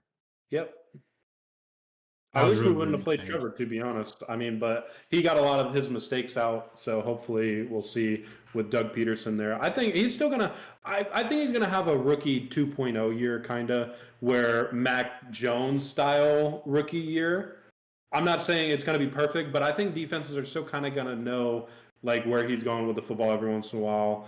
But I don't think it's going to be anything like Zach Wilson's rookie year or anything like that. I think Trevor is going to have a very good sophomore year, but not as great as it would have been if he would have had a true head coach rookie year, like Doug Peterson his rookie year. Yeah, I actually do think that last year was the best thing that could have happened to Trevor Lawrence because he's now experienced the worst possible case scenario up for his season. So again, he experienced that, and he got to see what an NFL defense, how they work, how they scheme, and how they will try to attack him in the upcoming year. And I just feel like for him, he is going to it's going to be worlds of a world of difference this next year, because he is going to be focused and he's going to have stability and he's going to be able to kind of progress from what he learned last year, which he could learn a lot from last year because they were losing so much and he had to do so much, and he had to kind of like try and figure it out on the fly, because again, his coach is probably the worst NFL coach to have ever coached ever, and that's not even an understatement. But yeah, like it's just again, it's gonna. I feel like it's gonna be a big 180 for Trevor Lawrence, and I'm really like it this season. I think I've said this to Chandler a couple of times now. This season is going to be the most exciting season in NFL history by far, because of everything that's happened last year and everything that happened in the offseason. This season will be entertaining from the jump, and I'm so excited for it. You know, I like that because last year, me and Pritesh have talked about this a lot. Last year was one of the best NFL seasons we've got to watch. The NFL playoffs were freaking amazing. Like when you have your divisional and conference rounds as tight as they were, your divisional playoff game was arguably one of the greatest games of all time between the Bills and Chiefs. Like that was an insane matchup to watch. And that wasn't even, you still had 2 more weeks of football after that, you know, like that was insane. And then the off season comes and you have the biggest names moving to new teams. I mean, Tyreek Hill, Devontae Adams, Khalil Mack, JC Jackson, Deshawn Watson, JC Jackson. Like there were just so many names that were just moving place to place. Head coaches. I've said this a lot about the Raiders because I think Josh McDaniels, if he doesn't, I don't want to say the P word on here, but if he doesn't like get scared and run back to Bill Belichick, I think he's got potential to be an awesome head coach because he's mentored under Bill Belichick for a long time. And he's an offensive-minded head coach, and those typically do pretty damn good when you look at Andy Reid, Sean McVay, like the Kyle Shanahan. You know, they typically do good at head coaching jobs. So I think the Raiders are going to be awesome. But like I said, all these teams made all these big moves. The Dolphins made some big moves. The Jets made a lot of. I mean, just all these teams made huge moves. The offseason was awesome. So Ian, real quick. Yeah, go ahead. Sorry, Chandler, you can go. Oh no, sorry, you can go. Oh no, I was just gonna say that Ian, we're talking about the Raiders. Ian thinks that Derek Carr is a better quarterback than Russell Wilson. We had discussions about this a lot, even with some of the people as well. But I don't agree with him. I don't agree with him. No, we agree with him. No, straight up, Derek Carr is much. So actually, hold on. I got a stat for you because I had someone made this argument with me with Russell Wilson and Derek Carr. So you guys talk for a second, give your reasoning, and I'll give you the stat. Russell Wilson has never thrown for over 4,200 yards. I'll say that right now. I don't really care about that stat in general. I know he's had the defense around him, but the way he plays and the stuff that he can do, sometimes Derek Carr can't even do. I'm not saying Derek Carr's a bad quarterback because he's a really good quarterback. Anyways, he makes awesome decisions. He can throw the ball very, very, very, very well. He can fit some tight windows. I've seen him do it. I just think Russell Wilson is a dynamic player in itself, and the way his smartness, what's the word? His IQ, his football IQ, I think it's really good. And he also has that escape ability that he's not as fast as Lamar Jackson. He's not as fast as Kyler Murray or Jalen Hurts. But he somehow finds a way to escape and makes those improvising plays that a lot of quarterbacks can't do, that I haven't seen Derek Carr do. No slack to Derek Carr at all, but that's why I love Russell Wilson. I think he just has everything that you want in a quarterback in the future as well. I don't disagree with that. No, but I'll give you my argument for it. Russell Wilson only had one coach his entire career in the NFL. Okay. Derek Carr has had, 4 or 5? Derek Carr was having an MVP season, broke his leg, and couldn't play. Derek Carr's only played in 8 years. Russell Wilson's played in 10 years. And for half those years, the Seahawks did not worry about offense. They won their championship based on LOB and their defense. And Pete Carroll choked up their second Super Bowl with throwing the ball and not giving it to Marshawn Lynch. I hate stats more than anything. I think stats are so disproportionate and don't matter. But here's a stat for you. Carr's been in the league for 8 years. Russell Wilson has been in the league for 10 years. Russell Wilson has 37,059 yards in 10 years. Derek Carr has 31,700 yards. That is a difference of 5,359 yards.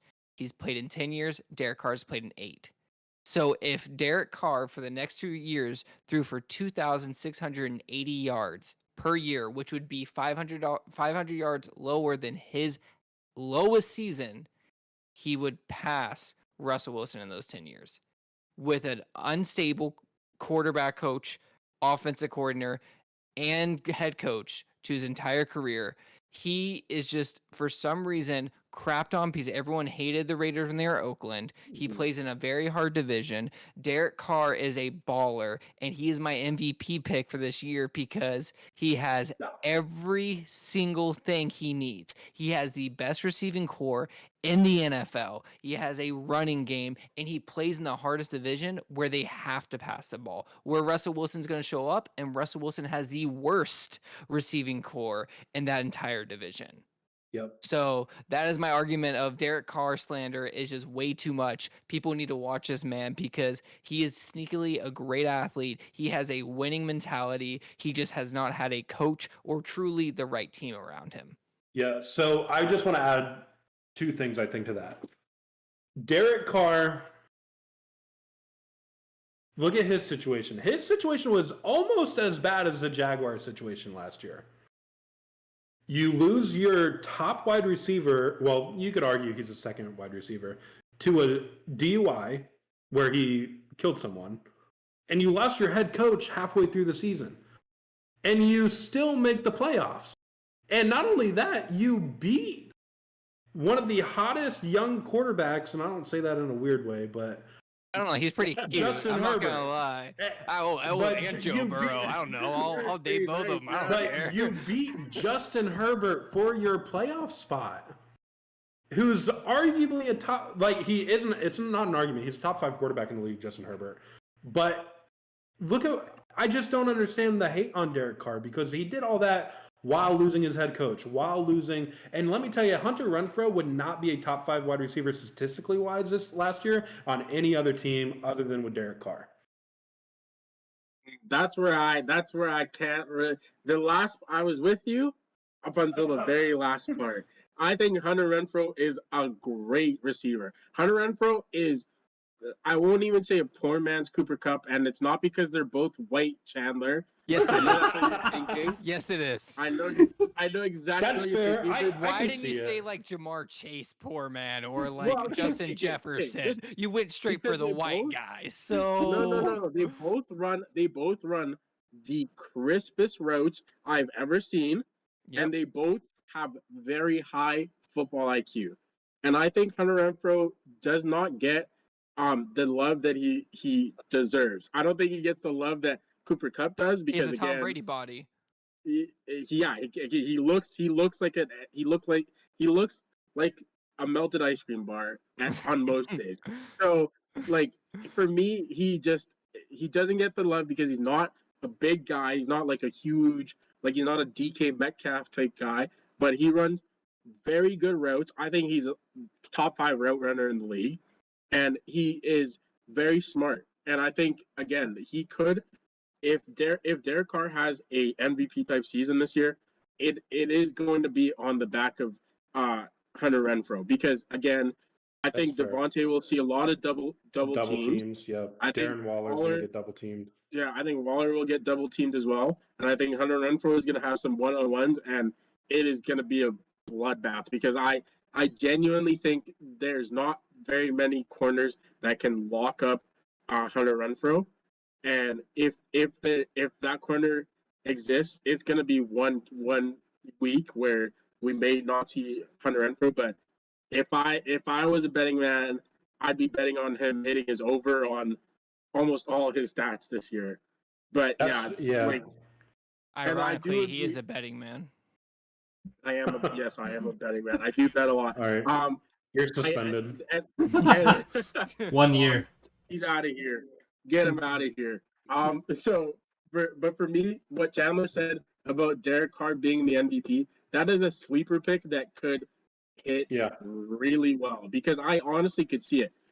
The way with the amount of weapons that they added, with Josh McDaniels as as his head coach, a very offensive minded head coach, it's just it is so perfect that if they screw it up, then that's just insane to me. He has his college buddy Devontae Adams now, so that offense exactly. is He's gonna. also a great route runner. Exactly. It's a reunion, and it's not going to be the first. It's not going to be getting used to each other. They already played together. It's not like you're taking a good quarterback and a number one wide receiver and making them mesh together. They're already meshed. And it might be a little bit that they have to work on a little bit together, but I mean they're buddies, they're friends. They're it's not like it's some toxic relationship where you're like, oh damn, you're pairing me with that guy. They literally are best friends, kind of. I mean, it's kind of like Matthew Stafford and Cooper Kupp. They got together and they just had a relationship that they formed, but this is already formed. So I don't know. I've also got the Raiders winning that division, but that's a topic for another day. Oh, you got the Raiders winning the division. Yeah. Wow. Only because I think I do. So I can tell you why. I think the Chargers are going to take a little bit of time to like all their new picks to mesh together. I think the Chiefs without Tyreek Hill is actually, I think they're still going to win 9 or 10 games. I just think that's going to be an obstacle to overcome. And then the Broncos, I have the same issue with Russell Wilson, that I think he is not the best in that division at all. And I don't think the Broncos roster anywhere is more talented than any of the other teams. I don't think you could say their secondary is the best out of everybody in that division, but I don't think the Chargers defense, after getting J.C. Jackson, I think they're better on defense. I think the Chiefs are better on offense than the Broncos. I think the Raiders are better all around than the Broncos. I think the wide receiver room for the Broncos is worse than the Raiders. There's just so much I could say about the Broncos that are not as good as the other teams in their division. But that brings me to a point about the Green Bay Packers. They still have the Packers on this pedestal. And I do understand that Aaron Rodgers is a Hall of Famer, back-to-back MVPs, but losing your best wide receiver, the number one wide receiver in the league, is a huge deal. I'm not saying they're not going to win 9 games, 10 games, but what I'm saying is they've got them on a pedestal, and I don't understand it. I really don't. I think they overhyped Aaron Rodgers a lot, but given Aaron Rodgers is an amazing quarterback, don't get me wrong. I still think he can provide and win games with the receivers he has now. I still think he has everything around him except Devontae Adams. And I think his wide receiver got hurt a little bit. We did disagree about the AFC West before I get back to the Packers. I think that's the only division we talked about divisions, and I think that's the only division we kind of disagree with on the list or whatnot. And I actually have the Broncos at number 1. We'll talk about that another time. But definitely the Packers, they still have some sort of a defense. They did get rid of Zadarius Smith. Yeah, they did good in the draft on their defense too. I'll give them that. But like I said, my thing with the Packers is you got to take it down to the quarterbacks. Kirk Cousins, Justin Fields, and Jared Goff.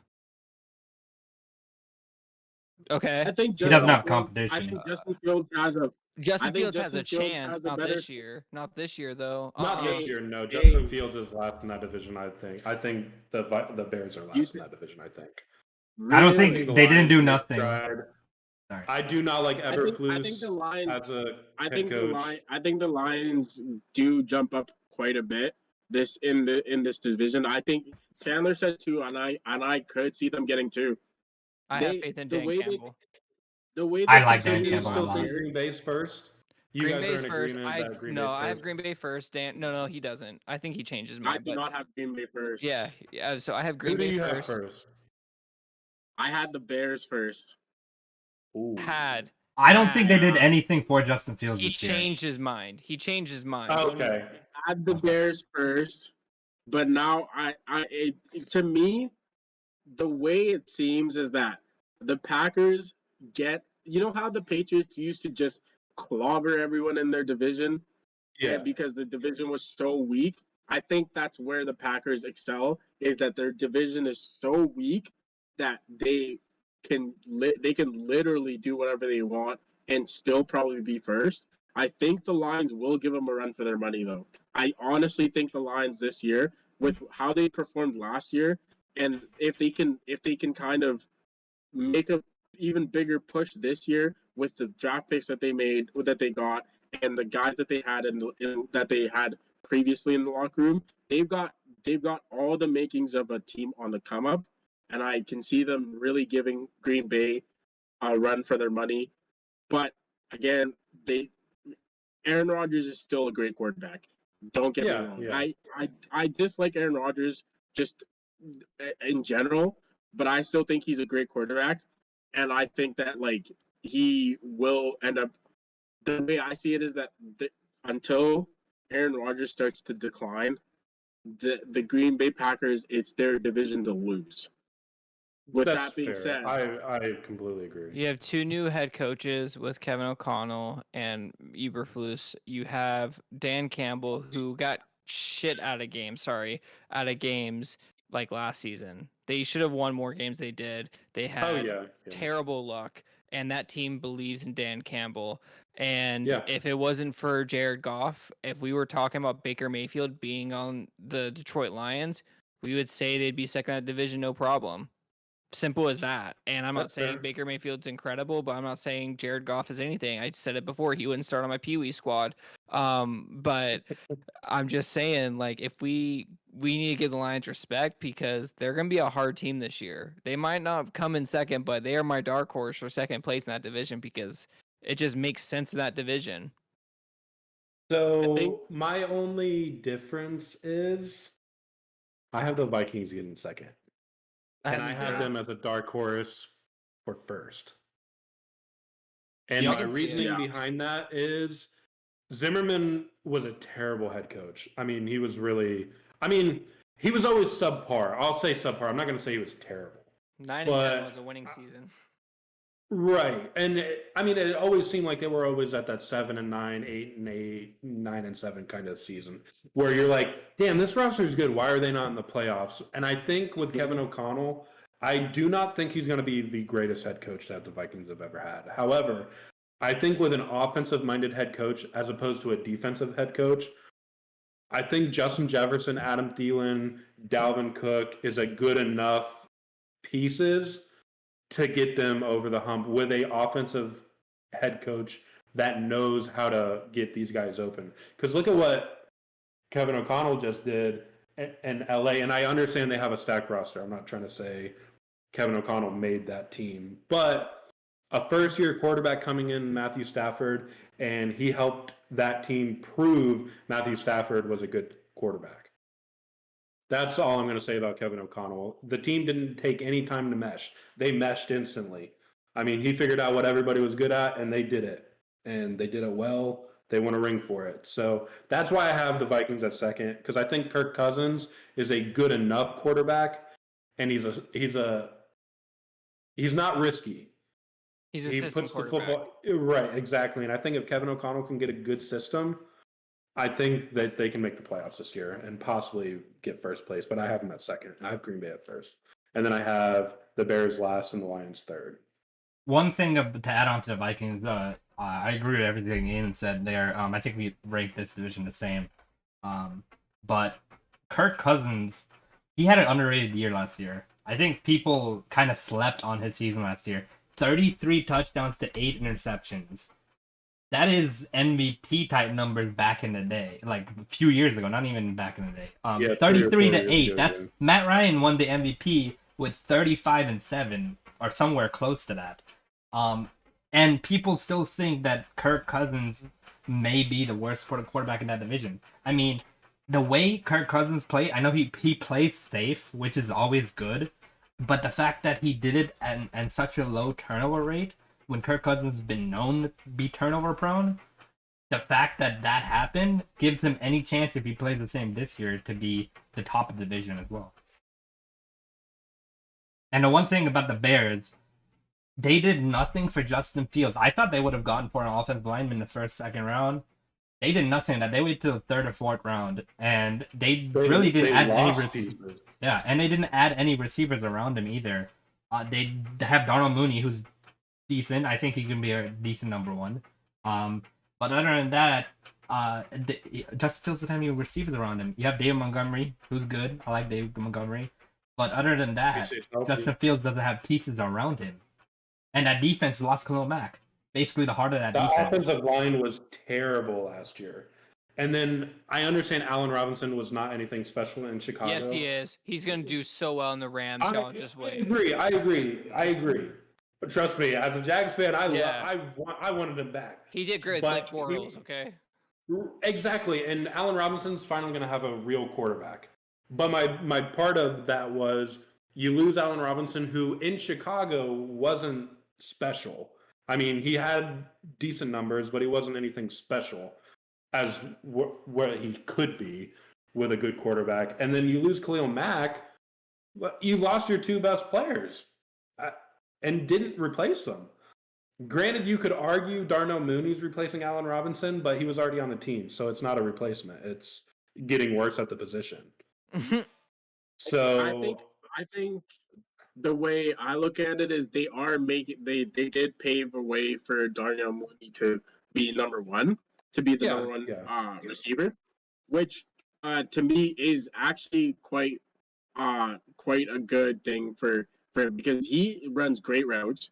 Darnell Mooney runs great routes. He's very fast. He's got good hands, and I think if you want to kind of start rebuilding a team and putting pieces together, having that kind of like core where it's Darnell and Fields in like kind of those guys are your core pieces, and David Montgomery obviously as well. That's a good place to start. And like when I first thought about this division, I was just kind of it was like right after the season had just ended, so I was still just like I don't know, like I was very biased as to where I want to put them. And so but now that I've like looked at it a lot more, I do actually think that it'll be the Packers first.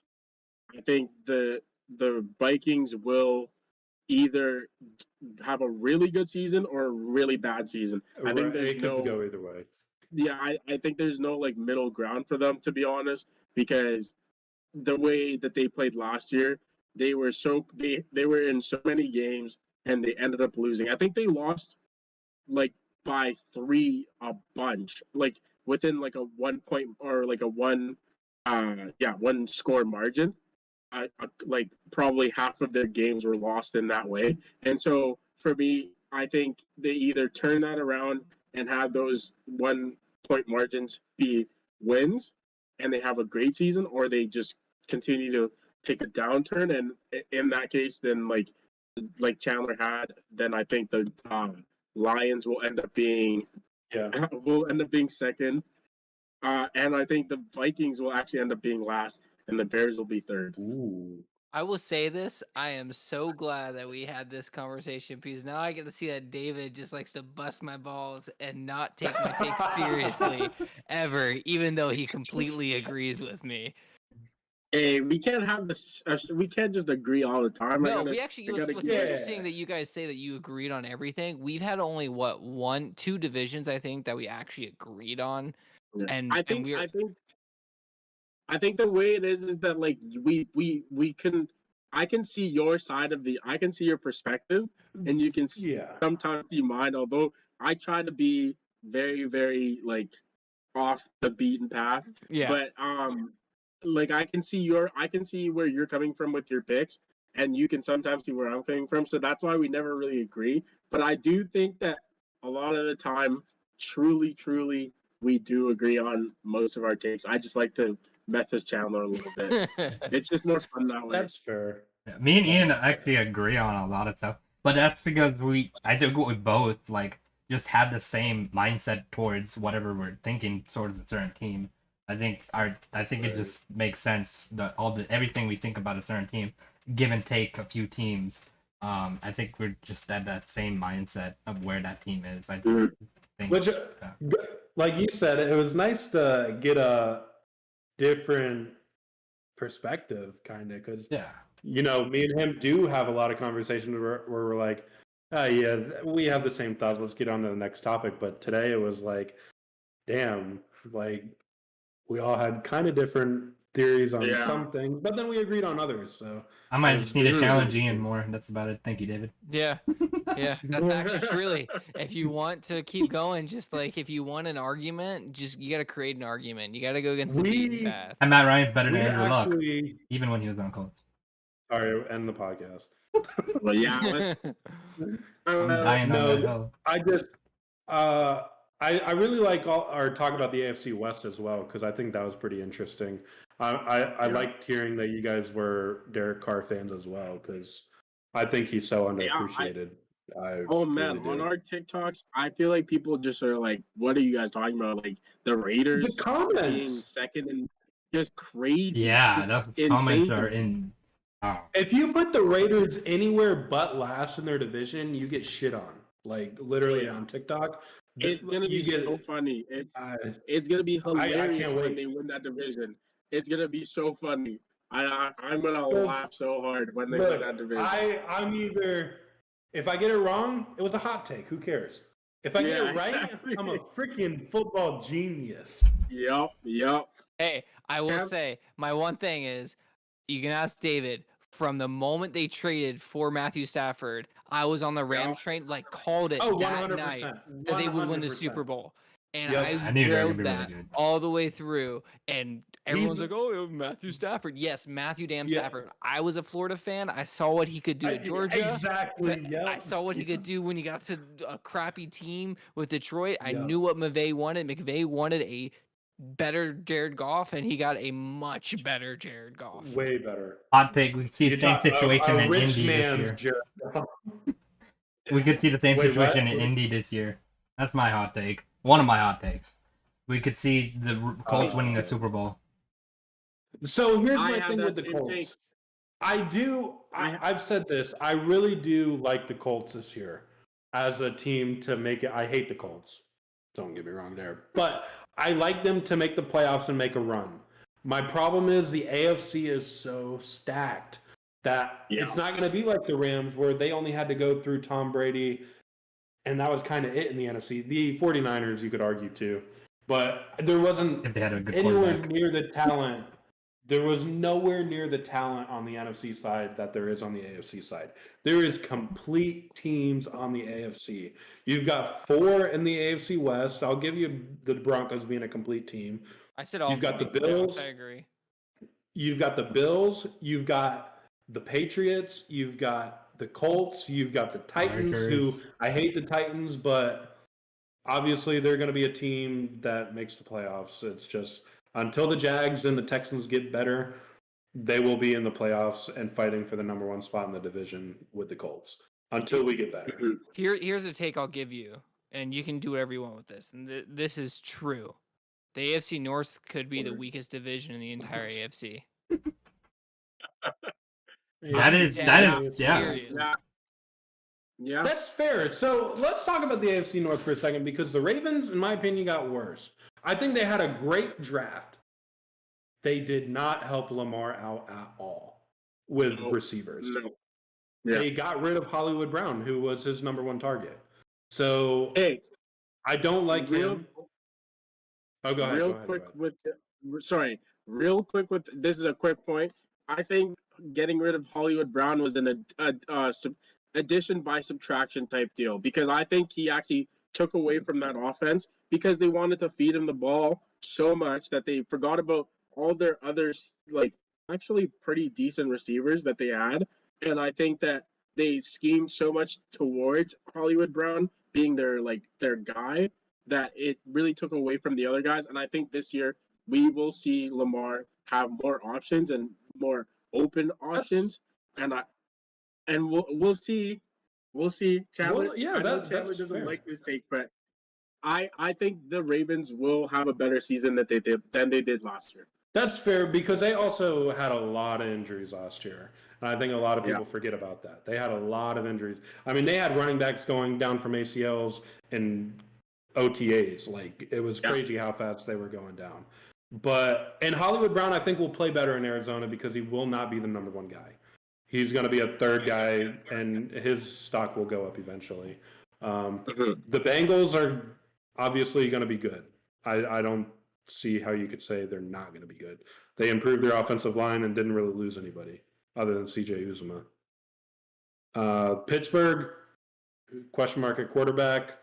They're kind of in their version of a rebuild. They still have a really talented roster, but Mitchell Trubisky is probably going to start half the season, and then Kenny Pickett's probably going to take over. Who knows what happens there, but they do have the third best receiver in the league, so they do. Yeah, I forgot about that. You're right. Yeah, top three, right? Claypool and oh man, yeah, and Najee Harris is going to explode. And then you have the Cleveland Clowns, who aren't going to even have. Yeah, who knows who's going to play quarterback? Nick Chubb is going to start quarterback for the Cleveland Clowns. Yeah.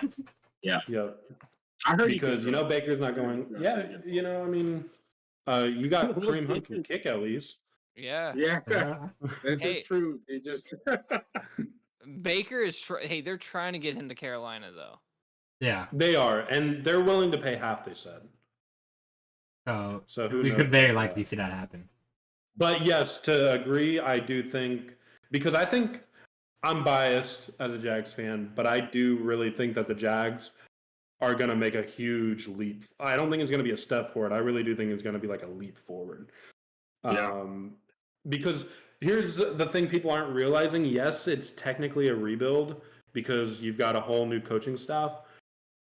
They got the crappy part of the rebuild out the way last year. They just added this year. They didn't have to take anybody away. They didn't lose key pieces. They kept everybody that they needed to, other than Brandon Linder, Andrew Norwell. That was kind of a big loss. I mean, I'm with you on that, Linder. Losing Linder before we could really push for something real. But we kept Shaquem Griffin. That was top corner for us. Tyson Campbell exploded. Then you go and add Aluakon. You go and add Devin Lloyd. You go and add Mumu. I can't. Muma, I think. Momo, yeah. And then Fatukasi. You've got Josh Allen still. You didn't lose Josh Allen. Brandon Scherf. Brandon Scherf. And Andrew Norwell is on the Commanders now. So Commanders. That was kind of funny. Yeah, they both got released and they both got picked up. So it's kind of funny. Zay Jones, I think, will be good. Christian Kirk. Evan Ingram, I think, is going to do good with Doug Peterson. And everybody doesn't mention Dan Arnold, but him and Trevor Lawrence had a freaking connection before he got hurt. I do understand he's one of them journeyman type tight ends. But the Jacksonville Jaguars have not had explosive tight ends ever. I mean, you could argue Mercedes Lewis, but he wasn't really all that explosive. Yeah, he wasn't explosive. He was just a tight end that is his job. But unfortunately, in Jacksonville, when a guy does their job, they're like held on a pedestal here. Like I don't know. It's just we haven't had. Obviously, we finally got our first Hall of Famer in, and Tony Baselli. You're hoping Fred Taylor gets in next, and then Jimmy Smith somewhere along the way, maybe. But Fred Taylor, I think, will be the next one in. I don't think Jimmy gets in for a while, if he does get in. But that's the kind of talent we've had here. It's just not been anything special. We finally got Trevor, which I think he can be special. We've got some key pieces on defense, and that linebacker room has potential to be one of the greatest we've ever had. I don't know. I really like the picks. I really do. I think our team's crazy going in the right direction. And really, my only big question mark is Trent Baalke.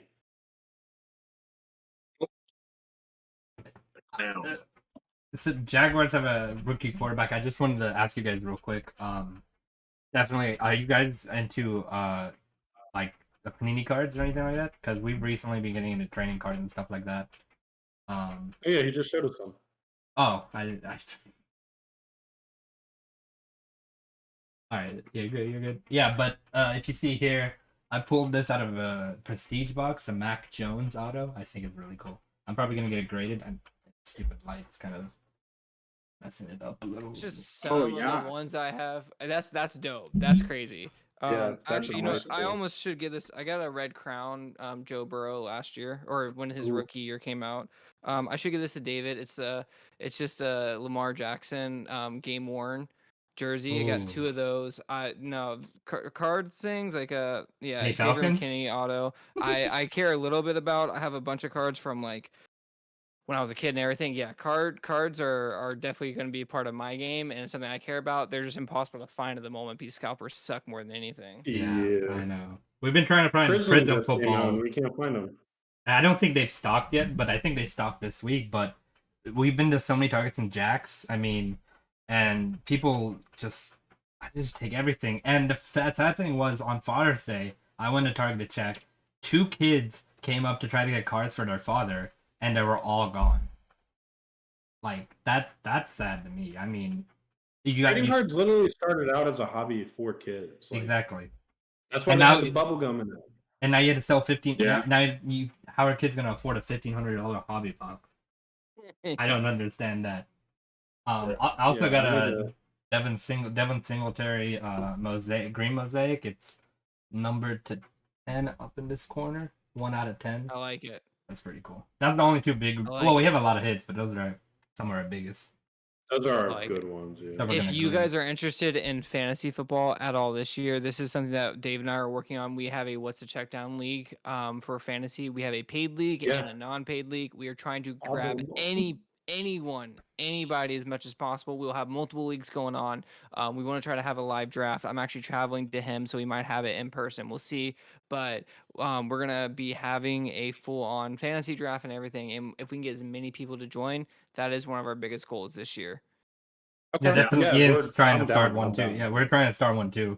Perfect. Yeah. Well, actually, so we are trying to do like a free fantasy football league, like just 10 guys or whatever, the basic.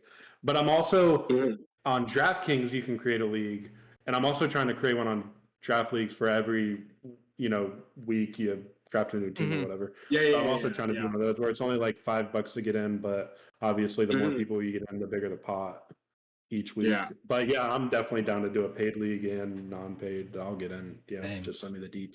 For sure. We'll give you guys the details. Okay. We appreciate you guys for stopping by and joining us on the podcast. Yeah, sorry it took so long. Yeah. No, you're good. You're good. No worries, No, worries. it's football Yeah, talk. we appreciate you guys having us on for sure. It means so much to be able to have the opportunity reaching out. It's huge. We greatly appreciate it. We will be doing something more with you guys very shortly and very soon because it's always good to have more. We'll probably have you guys on our podcast soon here too, just to Yes, of course. Also, David, if you have any football contacts, definitely. We've been trying to reach out to a lot of just drafted players and stuff like that to be on the podcast. Nothing yet, but as we grow, I think. You know what? I'm gonna tell the story, and then we'll end it. Okay. Oh, you're gonna tell that? Which story? The Jimmy story. Oh, okay, yeah. Go ahead. Tell the Jimmy Smith story. So, Jimmy Smith, you know him on the Jaguars. Was on the Jaguars. He sells helmets and jerseys, like through his Twitter. So we messaged him, and I'm a Jags fan, so he actually got me a signed helmet from him. It hasn't came yet, but it's on the way. Yeah. But when he did that, I texted him, and I was like, no way you're getting that for me? He was like, yeah, because we share the Twitter account, so he did it through our Twitter. And he was like, yeah. And then he was like, should I ask him to be on the podcast? And I was like, why not? Like, just ask him, right? What's the worst they could do? Jimmy said yes. He messaged back and said, yes, I'll be on the podcast. That's amazing. And then he ghosted us. That's unfortunate. That's and like, crazy. what do I do, right? Like, Yeah, I mean, we have proof. Like, we literally Yeah, have proof in the messages, you know? Like, Blast him that's on not the like I'm just on the saying- Twitter. Yeah. But, like, do I go to my 40 followers right now and be like, yo, Jimmy? Like, I don't know. Like, it doesn't really hurt that bad because, like I said, I understand people are busy, you know? Like, Yeah. stuff comes up. But Yeah. it was like, damn, I was going and telling all my friends, man. I get you. I completely understand. I'm so sorry, but hey, don't worry. It's a grind. We're all in it together, Yeah. step by step. Yeah. For sure. So, Yeah. but anyway, I'm It not definitely Jimmy is a grind. Smith, but I can throw a mean football sometimes. So we do really appreciate you guys coming on the show. Guys, go check out What's the Checkdown. They're on YouTube, TikTok. Anything else? Instagram, and then we're and building up everything else at the moment. Baby steps to get Okay. until we're comfortable. Yeah, we did the same Yeah. thing. I think we did YouTube, and then we're like a couple days later, we're like, hey, dang, we should make a TikTok, and then we made a Twitter, and then all that. Yeah. So yeah, I you think we guys go just check them haven't out. reached the Twitter yet. Oh, gotcha. Yeah. Well, like I said, whenever you post it all in the Discord, man, because, you know, we're all trying to stay in touch. And obviously, you know, we all want to see everybody grow. Like, we don't want to just. Yeah. I mean, together. I would love to, like, I love football. Like, that's my I love talking about it. I love watching it. I could literally stay on this for like another 3 hours, just talk about football. I really could. So that's why we started it, because we just really enjoy football. Like, Of course, I agree. have an addiction to watching football, kind of like you could call it that. Fantasy, like I'm doing fantasy. I'm doing like when the season starts, I spend so much attention on football. It's not funny. That's why when like, cause it started because I'm also in groups on Facebook and stuff. And whenever you post one of your opinions, right, like you got a bunch of people that'll be like, you're stupid, like blah, blah, blah. But I watch so much football, I can literally talk about any team almost and like give my opinions on like what they do right, what they do wrong, like how good a player is. Like I watch so much football that I really, like my opinions aren't just biased. They're like, I watch football, like, and I watch every game every Sunday. Like I don't know. And if I don't, like, I don't want to be like, I don't want to have a conversation if I really don't know what I'm talking about. That's another thing. I'm not just making shit up. Mm-hmm. Yeah. Yeah. So even though I do my bias Jags take sometimes. Yeah. Well, everyone's biased for their team, so Of course, I mean, it's just everybody. we're all homers. Yeah. Thank you guys again. This had a lot of fun. You guys are awesome and really chill. We appreciate everyone for stopping by today on the stream. Reminder, everyone, at 100 subscribers, 100 Twitter followers, we will be giving away a signed Byron Leftwich Jags mini helmet. You guys can definitely enter if you guys would like to. Yeah. So definitely, go ahead. Yeah, all you have to do is be subscribed to YouTube. That's it. Next best NFL head coach, just so you know. Yeah. Oh, let me ask you this, actually. This is bringing up another Shouldn't topic. Who did you want as a head coach for the Jags? I would have loved to have Byron Leftwich. I told David Byron Leftwich was my guy, truly, but he shot himself in the foot. But that's neither here nor there. He will be a great coach one day. Right, I completely agree. I want a Byron Leftwich. I do think that Doug Peterson was the safest option, which I get why we went after Doug Peterson. Well, we actually went after Byron Leftwich, like you said. He just kind of shot himself in the foot. Yeah. It was kind of like a lock for Byron Leftwich, but it is what it is. It didn't happen. Oh, well. I think Doug Peterson's going to do fine, and I do think it was the safest option. Mm-hmm. You would have went wrong. Dang, they said, obviously you pay attention to the news and stuff. They were wanting to interview Bill O'Brien. Like, at one point, Bill O'Brien of the Texans that traded away DeAndre Hopkins for a ham sandwich and David Johnson, that guy. So we definitely could have done worse, and I think we got my second option in Doug Peterson. I agree. Very close to first. I mean, I just think the Byron Leftwich would have been a hometown story. Like, I agree. Bring the guy back. We didn't really. I mean, we kind of. I don't know if you watched Jaguar football back then when he was a quarterback, but the David Garrard switch wasn't really a very good one. So David Guard did well, but I'm saying like it wasn't. The Jaguars didn't really do Byron Leftwich right doing that, is what I'm saying. So would have been nice to make up for it, kind of, but it is what it is. So yeah, 100 subscribers, 100 Twitter followers will be giving away that signed mini helmet from Byron Leftwich. We're close to 100 on YouTube, I think. So appreciate everybody who joined by and subscribed. We're at 93, I believe. So definitely very, very close. But yeah, thank you guys for joining us. A lot of fun. Definitely love to have you guys again. Just let us know. So thank you guys. Click the link tree. Yep. It's up there in the pinned comment. Definitely Twitter, everything's on our link tree, so definitely check it out. Thank you guys so much. We really appreciate it. Definitely, no problem. Thank you guys. Thank you guys for watching, and peace. Thank you for watching the PI Podcast. Make sure you subscribe and tune in next time so you don't miss the latest news in the NFL world. You can also follow us on TikTok at PI Podcast and on Twitter at PIPodcasters. Until next time.